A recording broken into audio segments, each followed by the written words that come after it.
What do you have? You got a watch? No. This is Stanton Friedman. I'm a nuclear physicist with a very strong interest in flying saucers. I'm in Kansas City, Missouri on July 24th, 1991. I'm here to do an interview with Gerald Anderson, a very important witness with regard to the recovery of a crashed flying saucer in New Mexico in July 1947. We have just had a visit with a polygraph examiner who says he has seen no evidence of deception. This is after spending several hours with myself and Gerald, mostly with Gerald. A full report will be forthcoming. So with that, we will talk to Gerald Anderson.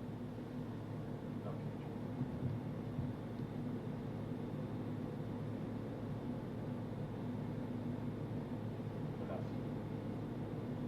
You state your name, please. My name is Gerald Anderson. Where were you born and when? I was born October 4th, 1941, Indianapolis, Indiana.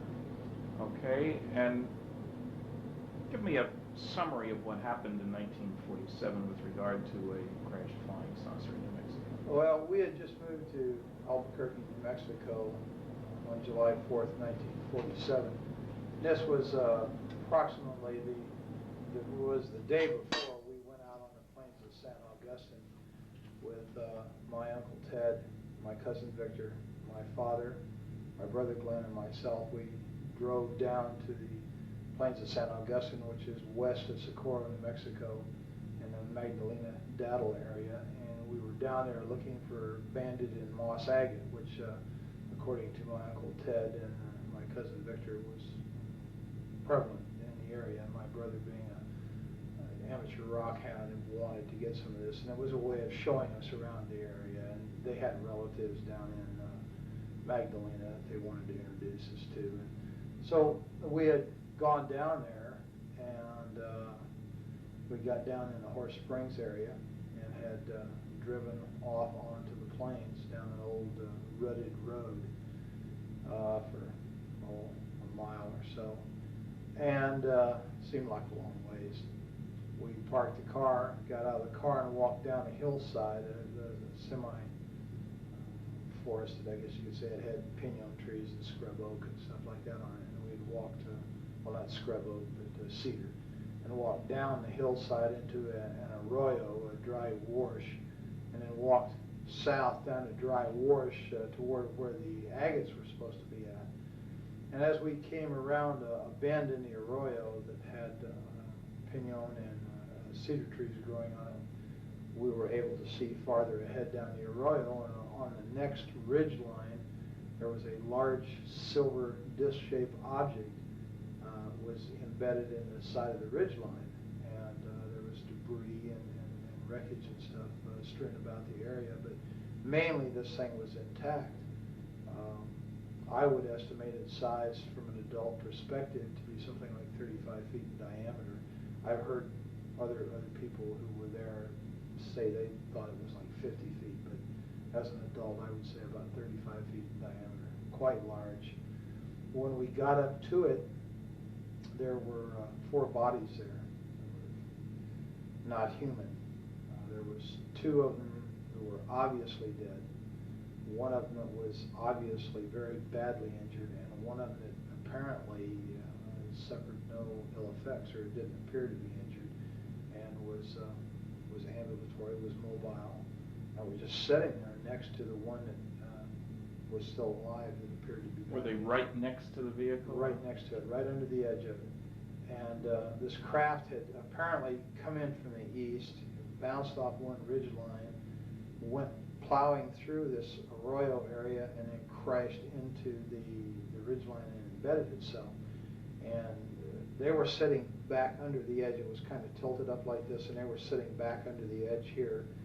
And I'm assuming that this one creature that was all right had laid this material on the ground, but it looked like unrolled tinfoil that these other 3 creatures were laying on, like it was trying to, like you do a person in shock, you put them on a blanket, kind of a thing.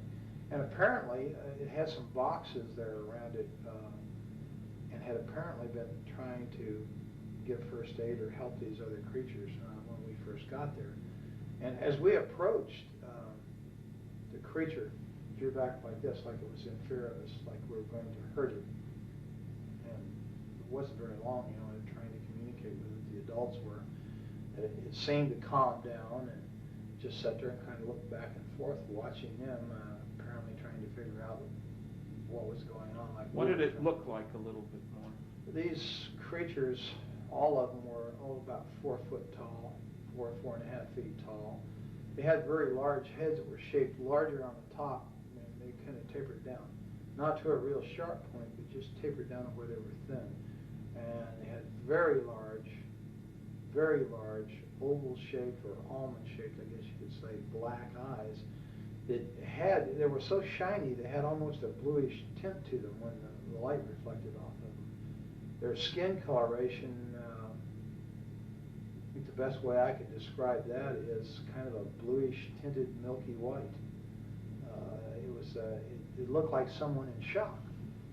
And the ones that were laying on the ground were really looked more that way, more blue, How about ears, nose, mouth? No, there was no visible ears on the creatures, except like if you was just to cover your ear like this, to where there was just a rise there and then a hole, without your earlobe and the rest of the ear there. How about nose?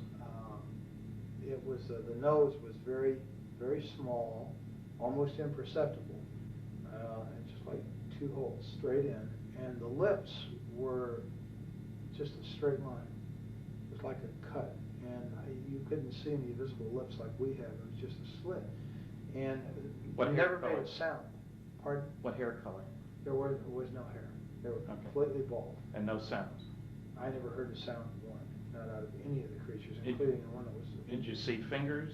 Yeah, they had fingers like this. They didn't have a little finger. They just had the thumb, had 3 extra digits, except the center digit was longer, and the other 2 were about the same size. They were very long and slender. They looked very delicate, and I've made the statement before, and I'll make it again. I think they would have made excellent violinists because of the structure of their hands. They were wearing one-piece suits. All of them were dressed exactly the same, and it was sort of a real shiny, silverish gray color. No zippers, buttons? No, I saw no zippers, no buttons. Insignia? No insignias. The only thing that was different, they all had this, but the only thing that was different from the silvery gray suit was that down like the seam on it, like it was a seam on the shoulder, and around the collar it was trimmed in what appeared to be maroon, like cording. Then the suits were continuous with their footgear. You could see right about this area down, it seemed to be less pliable than it was up here, like this was a stiffer area, like they were boots or shoes or something. But they were all dressed exactly the same. Okay, so you and your family are talking back and forth, wondering what was going on. What did your family say? I mean, did anybody say anything? Yeah, my brother, one of the first remarks I heard made was, that's a goddamn spaceship. There was bodies up there, and I was told not to go up there, which I did. And how old was your brother at the time? He was in his early 20s, I think 21, something like that. He was a lot older than you were. Oh yes, considerably. When we got up there, I kind of meandered off to one side. This thing was cocked up, and I was standing here. The bodies were here, and everybody else was kind of down here, except my cousin Victor was over here playing and looking in this gaping hole on the side of this disc, and it's shaped just like a discus, except for a round dome was up on top, and there was this big gaping gash in here where you could see inside, and it looked like a double hall. How big length? The gash. Dome? Oh, the gash. Well, it covered the greater majority from the center of the craft out. It was just like a gaping hole in there. And I'm thinking, it's like about 30 feet, 35 feet in diameter, so we're talking, 17 feet maybe.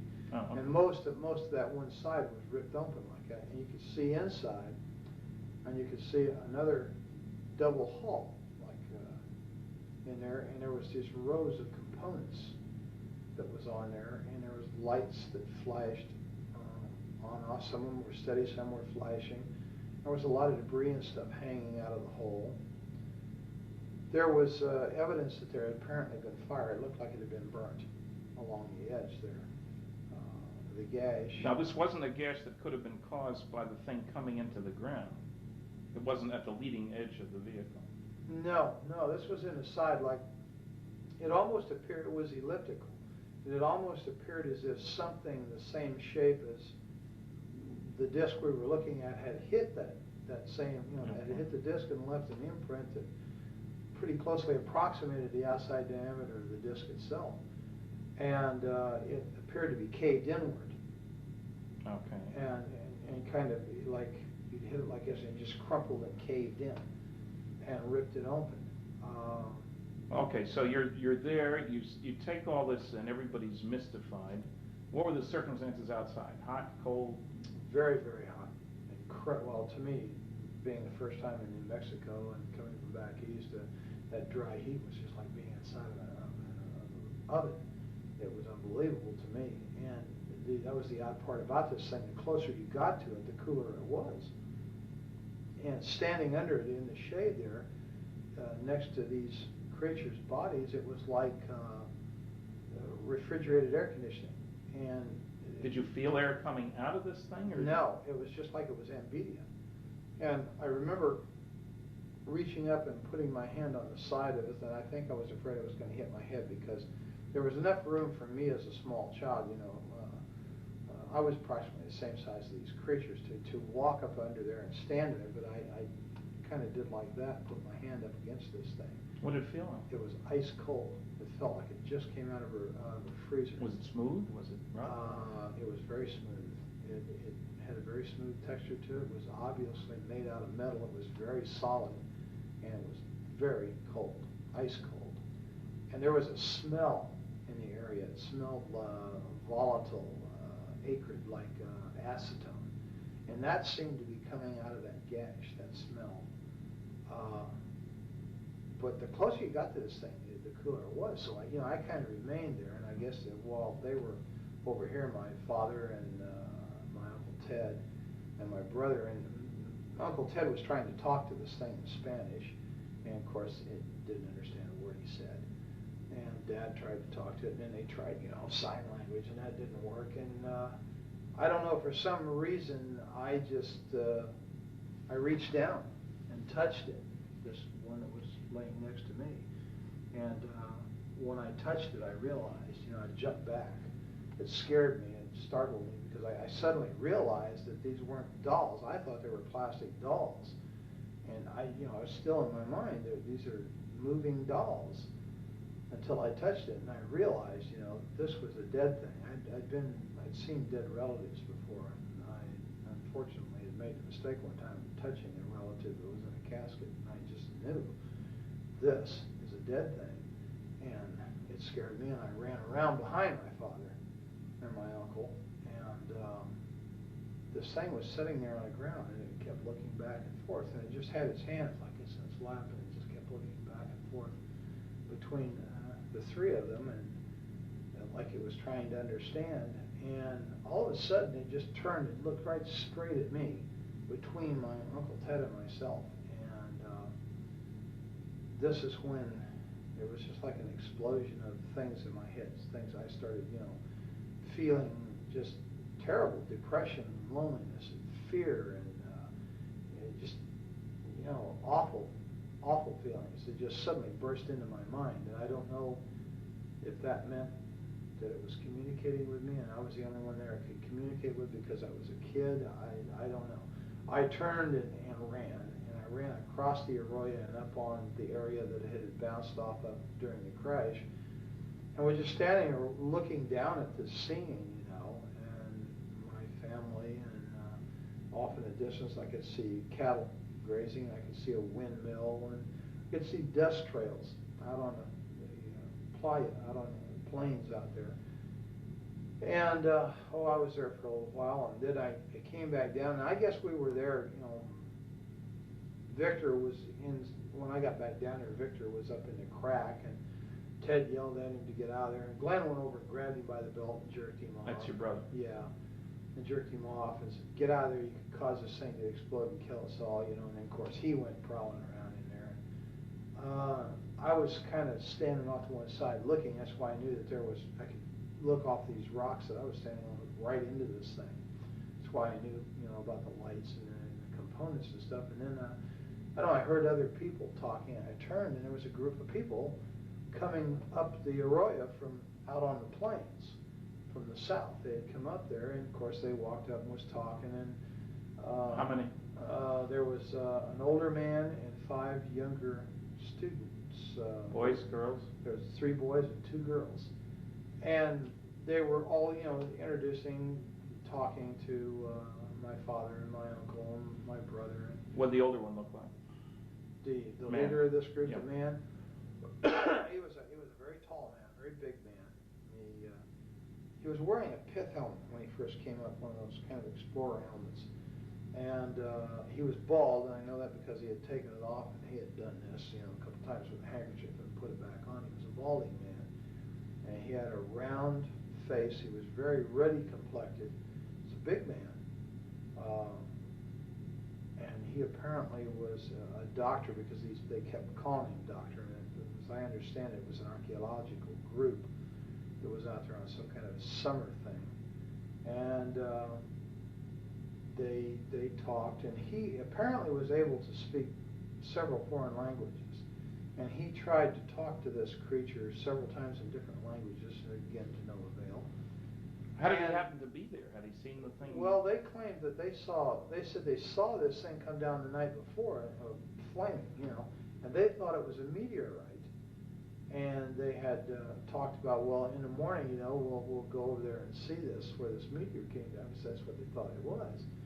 And when the sun came up the next morning, and they got about their business and got up, and somebody looked over and said, they saw all the shiny metal and stuff across the plains there, and they realized it wasn't a meteorite, it may have been an airplane, and that crashed. So they all decided to go over there and see if there was anybody who was alive, that was hurt, that needed help. They had driven over? No, they walked over, apparently, the way I understand it.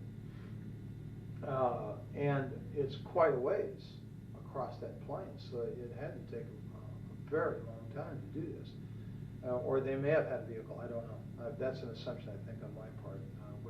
They walked. Okay, so they're around with your family. But they came across the plains nonetheless. I'm not sure if they drove or not. I didn't hear any cars. And then somebody else showed up. Yeah, they were down there just, 15, maybe 20 minutes at tops, and they were picking up things, some of the students, and this Dr. Buskirk, that they called him, this one girl went up and said, "Look, doctor, wouldn't this make a beautiful ring?" And she was holding what looked like a red rod, or a red tube of some kind. It was kind of a silvery red.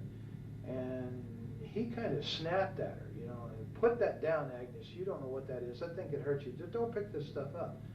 And she kind of said, "Well, yeah, okay, doctor." And then he went back to what he was doing, and she walked away and put it in her pocket.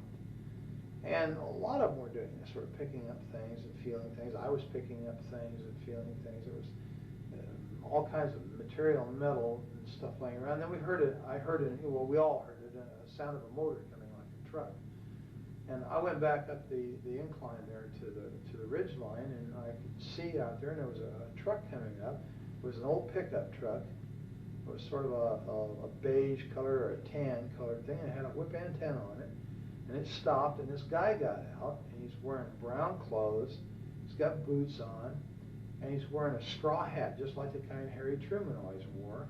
And he had wire-rimmed glasses. He was a big man, and he looked exactly like Harry Truman to me. And I'd seen in the movie-tone news that he was president then. Yeah, I was well aware who Harry Truman was, so everybody was. He was kind of a hero, And this guy looked like him, except bigger. And I don't think he didn't look as old either. His hair was kind of light gray. And he walked over there, and they got to talking, with everybody. And he told them that he worked out on the plains out there, and that he made maps, and that he had seen the wreckage from out there on the plains, and he saw the people, and he thought it was a plane wreck, and just something was going on, and he came over there to see. And he hadn't been there but just a very, very few minutes when we heard all kinds of motors and engines straining and stuff.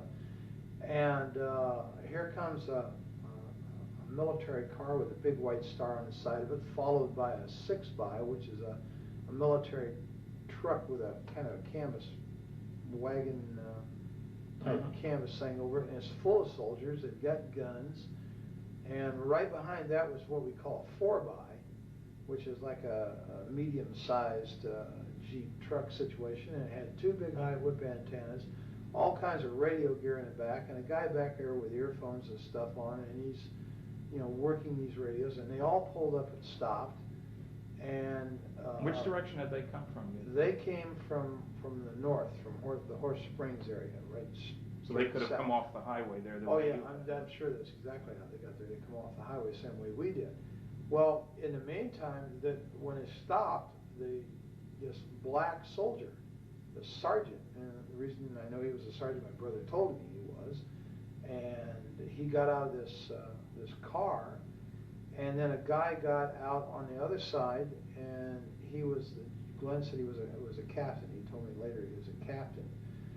And this guy had orange-red hair, and all the soldiers then came running over there, pointing guns at people, and telling them, get away, get away, get away, you know. And when this creature saw these people, the military, he went nuts. He went into an absolute panic, worse than what he did when he saw us.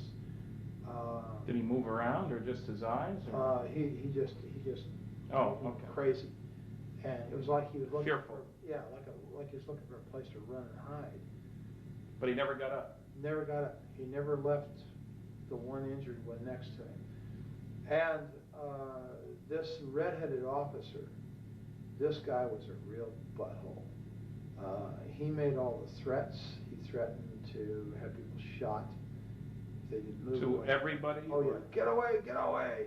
You know, we'll shoot, get away from there. This is a military secret. You know, just screaming and hollering. And he told my uncle and my father that if they didn't want to spend the rest of their life in prison, they would never say anything about what they saw there. If they ever wanted to see us kids again, they'd take the kids away, and they'd never see the kids, you know, meaning me and Victor, that we'd better keep our mouths shut. If we did not, this is what was going to happen. They were threatening people and pushing people, and The students as well, and Dr. oh yeah, Busker. they were hustling everybody. And one of the soldiers pushed my uncle. He had a rifle like this, and he shoved him back like that. Well, that was something you don't do to my Uncle Ted. Ted had a violent temper, and he grabbed the rifle and reached over top and smacked this guy and dropped him right there. And Ted had dropped, the fight had dropped the hat. This guy's a cowboy. He'll hit you in a minute. And of course, when he did that, there was bolts opened, and I guess cocking, you know, they were cocking their rifles. They were pointing guns at people, and everybody, Busker and Glenn and Dad, grabbed him, you know, pulled him back and got him away. Don't, man, they're going to shoot. Don't do that, you know, trying to stop this. And I think we came very close to having someone shot. Then they really started threatening, you know, and they interviewed. Well, did the redhead do all the talking pretty much too? Pretty much, except once in a while the sergeant would chime in and make statements like that to other people in response to the redhead. But mainly it was the redheaded. Was there a name tag? Yes, there was, and his name was Armstrong. And I'm not sure if I know that from having read it or know that from remembering it, now being able to read it in my memory, or if someone said that to me. But his name was Armstrong, was right here on his uniform. Now, they chased you guys away pretty quick. Yeah, they did. And they herded us up like cattle, and they moved us up the arroyo back in the direction we'd come from, over the protest of this Dr. Busker, who said, no, we've got to go the other way. We came from, I don't care where you came from, get your ass up the arroyo. And they ran us up the arroyo. And so you get to your car then? Right. Now, they take us up the arroyo, and just below the hill that we came down, they broke us off and moved us up the hill. Now, this whole time, no one has ever frisked us down. No one has ever checked our pockets to see if we picked up any of this material. And this girl, Agnes, still has that stuff in her pocket, and some of the other students had stuff. To my knowledge, up to that point, they had not been searched. Whether they did so afterward, I don't know. They never searched us ever. They run us back up the hill, and when we got to where the car was parked, where Dad had parked the car up there, there's a Jeep with a guy sitting in the back, and there's a mounted machine gun in the back of this Jeep, and all these soldiers. The Jeep pulls out, we're told to get in the car, we follow the Jeep, and the soldiers go with us all the way back out to the highway. And when we get back out to the highway, they set us right there. They wouldn't let us out of the car, they wouldn't let us move forward. I don't know whether they're making a decision or what. When we got out to the highway, this place was absolutely full of military personnel, military equipment. There was airplanes sitting out there that they had landed on the highway. Did you see any airplanes when you were back at the site? Yeah, there was airplanes in the sky, but nobody thought much about it. You know, I didn't think anything about it. I was used to airplanes being in the sky, having, you know, been raised in Indianapolis, Indiana, the home of the Northern bomb site. You know, the sky was always full of military aircraft. I never thought nothing about it. And when we get back onto the highway, there's observation aircraft, you know, high-winged aircraft, and there's one, what I know now to be a C-47 sitting there, and how we didn't hear that land's beyond me. And how he landed, well, of course, I guess you could land if you're a good pilot out there, because there's no telephone poles or anything. And it was, they had tore the fence down on the north side of that highway, and all this equipment was setting back up there, and that plane was up there, and they were taking stuff out of the plane.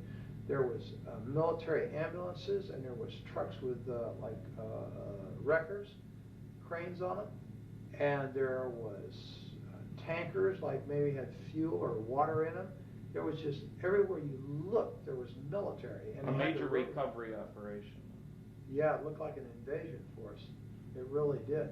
And they were all wearing these light khaki uniforms. They didn't look like, you know, olive drabs. They were light khaki, and they all had the same patch over there, that kind of blue funny patch with the circles on it was on their shoulder.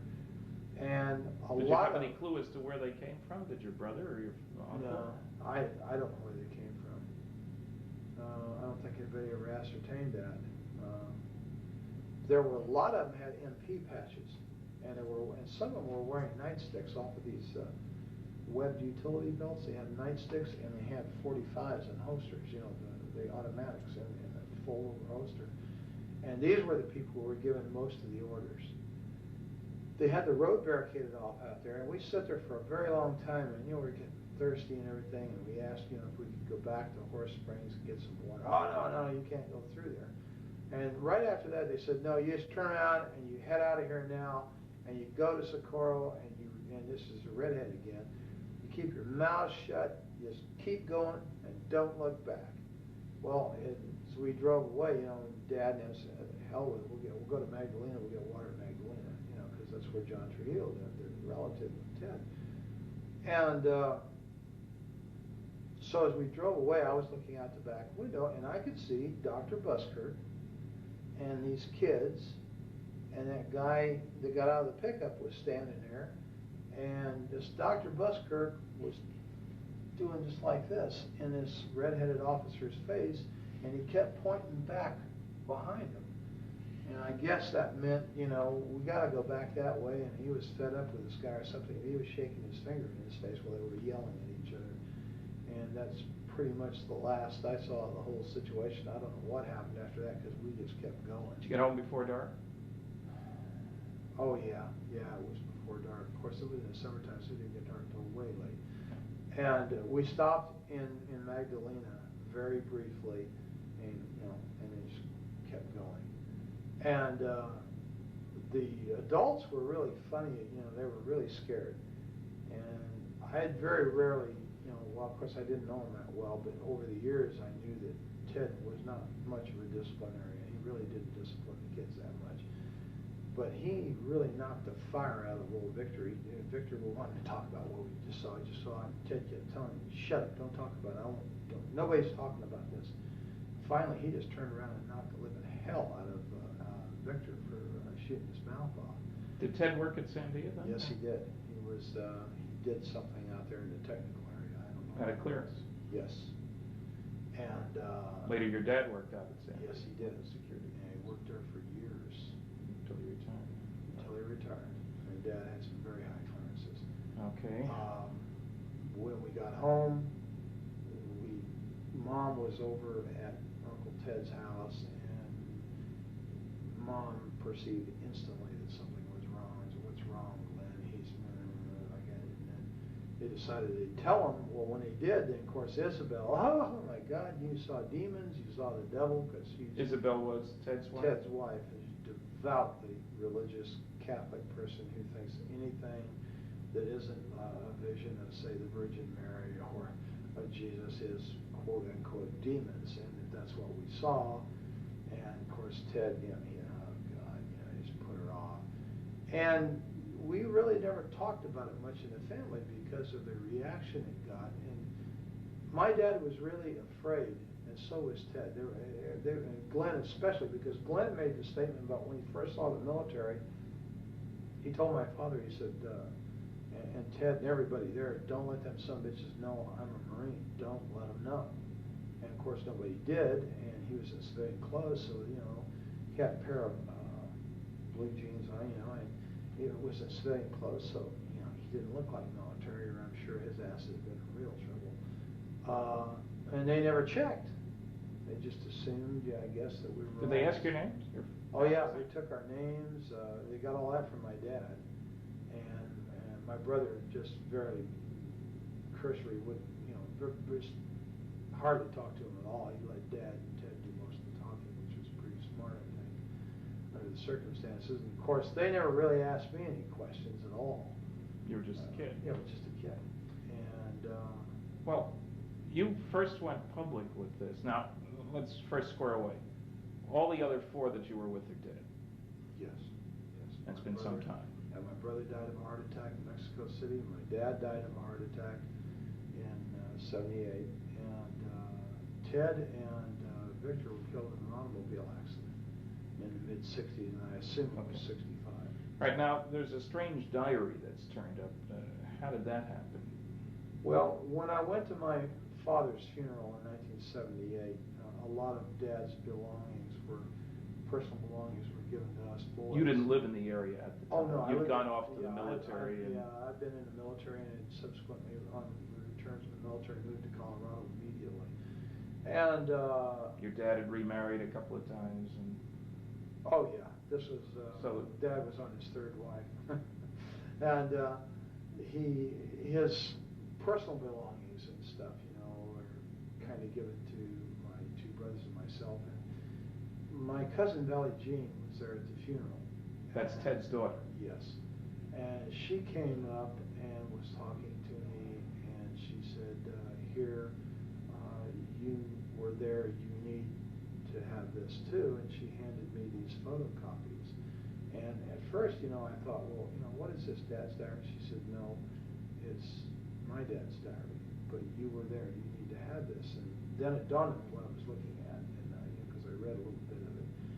And so I said, "Yeah, okay," and I didn't want to talk about it at the funeral because Roz's side of the family, God bless her. That's your dad's third wife.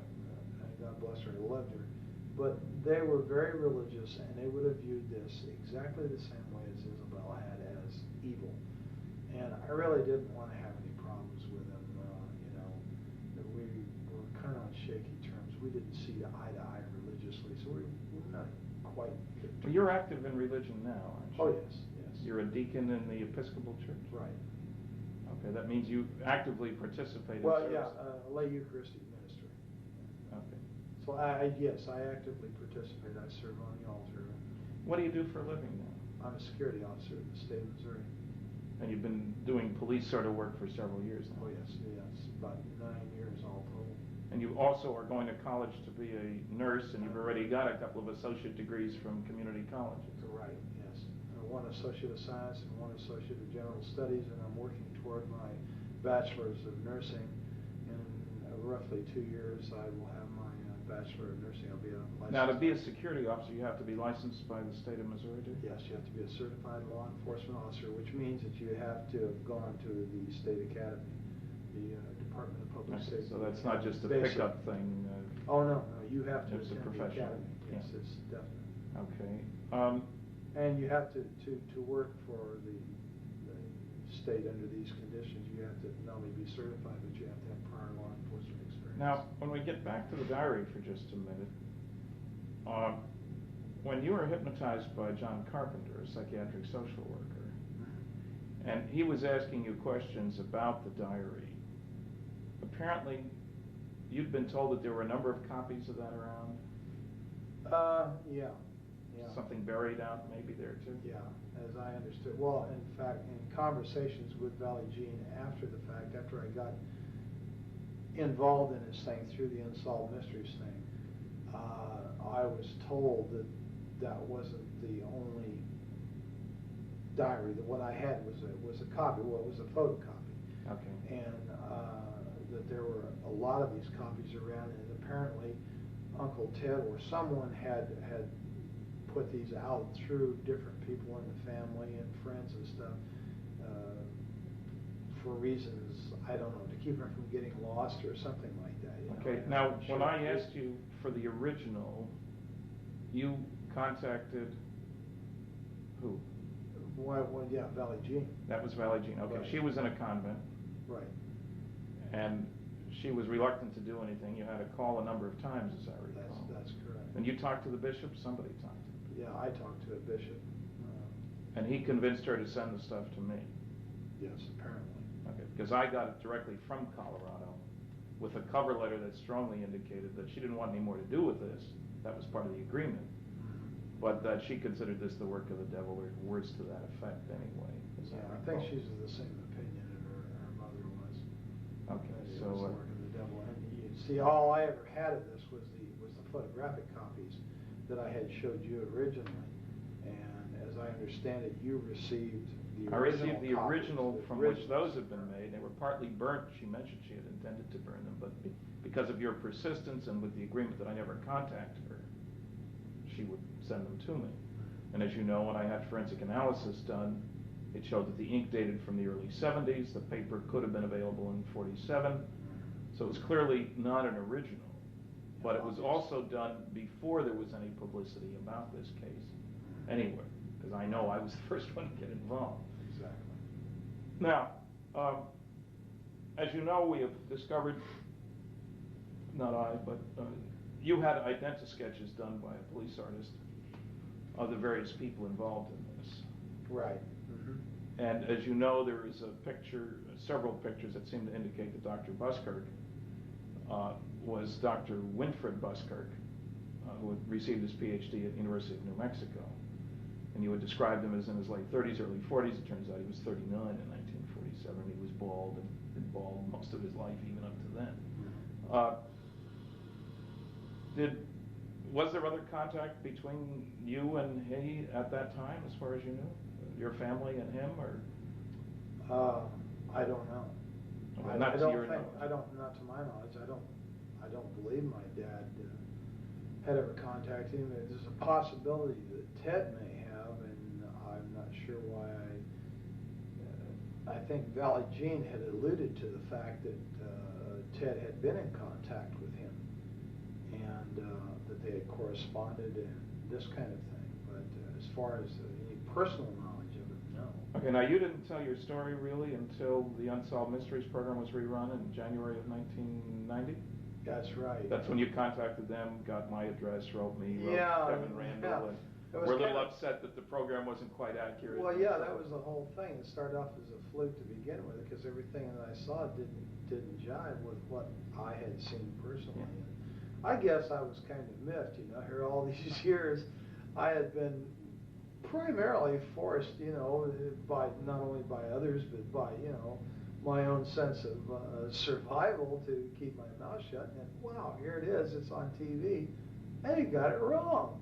And so, I just impulsively called the number and told the lady, wait a minute, that whole thing was wrong.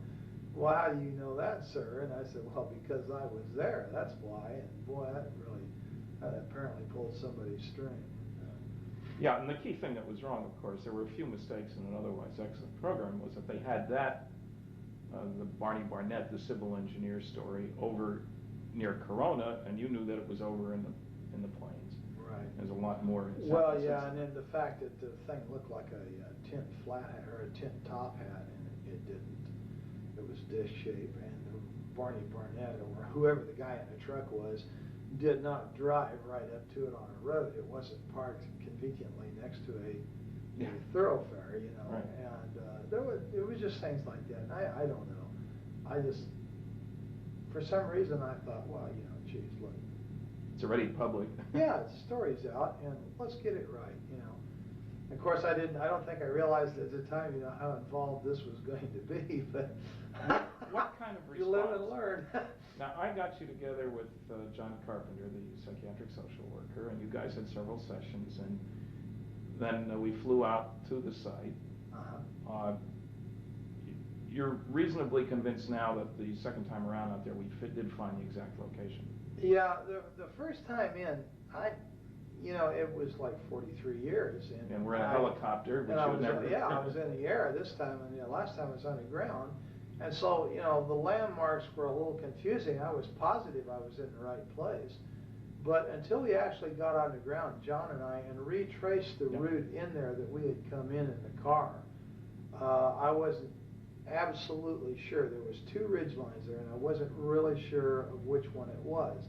And I had the feeling that the first one that I had pointed out was the correct one, but once I went in on the ground on foot with John, I knew instantly that it wasn't that one, it was the other one, and I'm absolutely positive that that's where I was at. There's no question in my mind. And you will recall that you described the woman who sold you the pop on the way in? Right. And we found the older woman there who said that was exactly what she looked like. That's right. And I'll never forget that lady because I had it with the heat. I'm telling you. Back seat of that 40 Plymouth, down those dirty old roads and stuff, and for mile after mile. And of course, my dad was one of these kind of people. When he got in a car, it was point A to point B nonstop. I don't know why. He just never stopped to smell the roses along the way. And so, you know, I was pretty sad shape, and yeah, I remember that lady quite well. What kind of response have you had? You went public. I mean, John talked to a newsman. You both talked. He called me. And the Springfield newspaper carried a very straight, very large article, and that got spread around by lots of people. So suddenly you're a celebrity, if you will. What kind of reaction from the people who knew you on campus where you worked, your friends? Oh, very, very few negativists. There's the noisy negativists, you know. We have those. But in general, generally supportive. 99% of the people were incredibly supportive. Only one professor at the university was of the negativist type that was vocal about it. Everybody else is just 100% supportive. Okay. The majority of these people are absolutely convinced, even without this story, that extraterrestrial life forms exist and that the people are flying around out there and moving between systems and stuff. And it's just an unbelievable amount of support. You didn't lose your job. Oh, no. Your boss didn't give you a hard time. Absolutely not. In fact, I think I can publicly say that my boss is extremely supportive because he is a avid ufologist himself. He is fascinated by the subject, and you won't have any problem convincing him either. And my boss has a master's degree. He's not someone that's untrained observer that's given to hallucination. Most of the people who are the most supportive of me are people with very high educations, very, very solid educations, very solid, upstanding degree people, not given to hallucination. You attended a UFO conference with John Carpenter, and he gave a paper, I guess, and introduced you. Sure did. And you got a response from that audience too. Yeah, 100% supportive. I was really quite relieved and made very, very welcome. And, well, you've been interviewed by a number of other people. Linda Howe, working on a documentary and so forth, seems to have bought the story. Now, how much contact did you have with Kevin Randall? A very brief telephone call. I came home from work one day and there was a message on my answering machine, and as you well know, I have a tendency to be hard to get a hold of. Yes. And he had left his number, and of course I had his address and yours, and I had sent cards to both of you and something to the effect, if you want to know what really happened out there, call me. Yeah. And he had called and I wasn't there, and he had left his number, so I returned his call. Now, I talked to him very briefly. Primarily because I didn't like the man's attitude. I don't feel comfortable with people who call other people liars and charlatans and phonies and say that they rig their research to make it come out the way they want. And when someone starts telling me this kind of thing, then the first thing I want to do is I want to get away from them. And this is exactly what I did. Now, I understand that this man claims that I talked to him for 2 hours and that he has a 2-hour tape of one contradiction after another of me, and that's not quite true. Okay, there's been no other contact with him? No other contact. I won't give the man the time of day. Okay. And has any other investigator, any of the noisy negativists approached you directly? no, none at all. The only other investigator is you yourself, or Don Berliner, and Bob Bigelow, and John Carpenter. Okay. And of course, you're quite familiar with our involvement. And you agree that on that first trip to the plains, it was you, I, Bob Bigelow, and a pilot in the helicopter? Yeah, Joe Channing, the pilot, was in the front seat on the left side. I was in the front seat on the right side. You were directly behind me. No. You were directly behind the pilot on the left side, and Bob Bigelow was directly behind me on the passenger side. Right, and then we met up eventually with Don Berliner and John Right. Carpenter, They and we were spent at- the next 3 days They together. drove to Daddle. They drove the Jeeps and stuff to Daddle, and were waiting for us at Daddle when we landed in the highway island out there. Right, and as you recall, where did we refuel the helicopter? Springerdale, Arizona. Because So we it's not flew to far the to site. Arizona, that's the Oh, point. no, it was just a matter of a few minutes, actually, 25 minutes maybe at the max, west of where we were located. All right, I think we may pick this up another time, but I think that'll do us for now. I really appreciate the time and trouble and effort and all the rest of that, and on to bigger and better things.